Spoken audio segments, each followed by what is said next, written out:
August 30th, 1871, in Nelson, New Zealand. He was the fourth child and second son in a family of 7 sons and 5 daughters.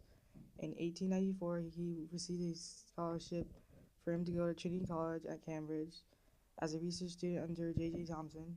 He worked with J.J. Thomson on behavior of ions observed in gases, and in 1898 he reported the existence of alpha and beta rays and uranium radiation, and in 1910 he conducted his experiment.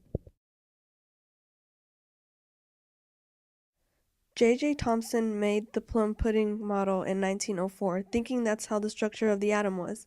Basically, the plums were negative electrons, and the pudding was positive matter with no nucleus. And the rest, well, that's some other group's job.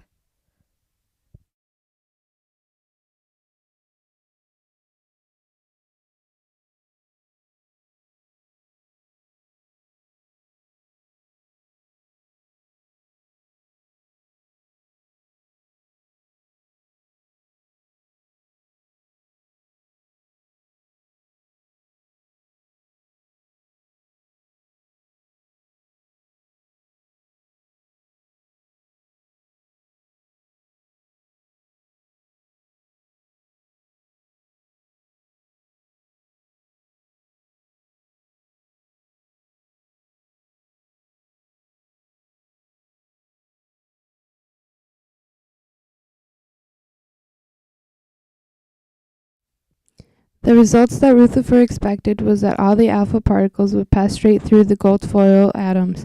The actual results were that some of the alpha particles bounced back instead of going straight through.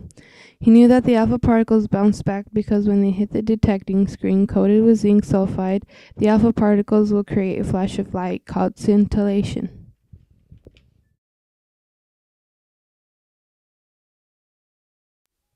Rutherford's model incorporated his data into his model by his results in the gold foil experiment.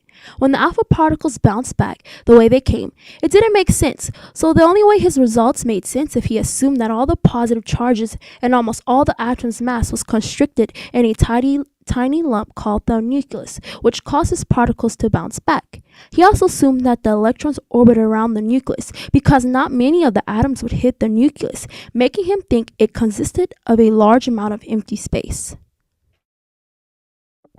Rutherford said his experiment was like shooting a 50-inch bullet at a piece of tissue paper and having it bounce off and shoot back at you.